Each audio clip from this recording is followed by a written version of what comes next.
নমস্কাৰ বন্ধু বান্ধৱীসকল, মুভমেণ্ট জোনলৈ স্বাগতম। আজি মই গৈ আছোঁ দিছপুৰ ছুপাৰ মাৰ্কেটত থকা GNRCখনলৈ। গুৱাহাটীত অৱশ্যে এইখনৰ উপৰিও আৰু দুখন GNRC আছে। এখন 6 মাইলত, আন এখন হৈছে আমিন গাঁৱত, মানে উত্তৰ গুৱাহাটীত। এতিয়া বৰ্তমান মই ফটাশিলৰ পৰা চেৰাপভাটি, উলুবাৰী চাৰিআলি আৰু ABC হৈ গণেশগুৰি ফ্লাইঅভাৰৰ ওপৰেৰে গৈ দিছপুৰ লাষ্ট গেট অভিমুখে গতি কৰি আছোঁ। যোৱা কিছু বছৰ ধৰি গুৱাহাটীৰ ৰাস্তা ঘাটসমূহ যথেষ্ট উন্নত হোৱা দেখা গৈছে আৰু লগতে বিজেপি চৰকাৰখনে কেইবাখনো ফুটব্ৰিজ গুৱাহাটীবাসী ৰাইজক উপহাৰ স্বৰূপে দিয়া দেখা গ'ল, যিটো মোৰ ভিডিঅ'টোৱে দেখুৱাই গৈ আছে। ইয়াৰ উপৰিও প্ৰায় 4খন ফ্লাইঅভাৰৰ কামো চৰকাৰখনে হাতত লৈছে। এতিয়া আটাইকেইখন নিৰ্মীয়মান অৱস্থাত।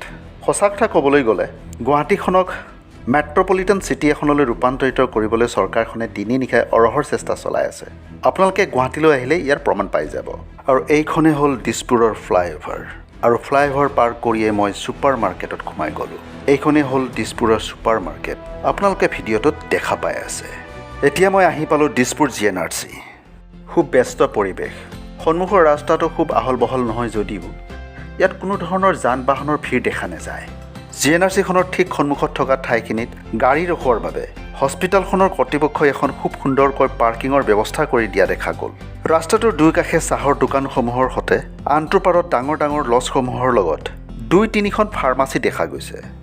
দিছপুৰত থকা GNRC হস্পিটেলখন ষ্ট্ৰোক, হাৰ্ট এটেক, মূৰৰ আঘাত আৰু দুৰ্ঘটনা আৰু জৰুৰীকালীন অৱস্থাৰ উত্তম চিকিৎসাৰ বাবে গুৱাহাটীৰ শ্ৰেষ্ঠ চিকিৎসালয়। দিছপুৰ GNRCখন 150খন বিচনাযুক্ত। এইখন এখন গুৱাহাটী তথা অসম আৰু উত্তৰ পূব ভাৰতৰ প্ৰথমখন ছুপাৰ স্পেচিয়েলিটি কেয়াৰ হস্পিটেল। ইয়াত স্নায়ু বিজ্ঞান, স্নায়ু চাৰ্জাৰী, কাৰ্ডিঅ'লজি আৰু কাৰ্ডিয়েক চাৰ্জাৰী, অৰ্থপেডিক্স আৰু জইণ্ট ৰিপ্লেচমেণ্ট আদিৰ ব্যৱস্থা আছে। আৰু লগতে 24x7 জৰুৰীকালীন সেৱাও ব্যৱস্থা কৰা আছে। হস্পিটেলখনৰ ডক্টৰ, নাৰ্ছ আৰু অন্যান্য বিভাগীয় কৰ্মচাৰীসকলৰ ব্যৱহাৰে মোক যথেষ্টখিনি আপ্লুত কৰিলে।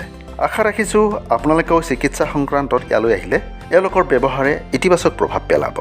হস্পিটেলখনৰ ৰিচেপশ্যন কাউণ্টাৰৰ ঠিক সন্মুখতে পেচেণ্টসমূহৰ এটেণ্ডেণ্টৰ বাবে খুব ধুনীয়াকৈ বহিব পৰাকৈ হস্পিটেলৰ কৰ্তৃপক্ষৰ ফালৰ পৰা আসনৰ ব্যৱস্থা কৰা হৈছিলে। মই এক বিশেষ গুৰুত্বপূৰ্ণ কাম সমাপ্ত কৰি ঘৰলৈ ৰাওনা হ'লোঁ।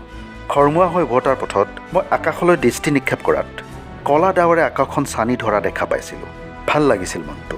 এক বুজাব নোৱাৰা অনুভূতি লৈ আজিলৈ ইয়াতে মোৰ ভিডিঅ'টো সামৰিলোঁ। আকৌ লগ পাম। ধন্যবাদ।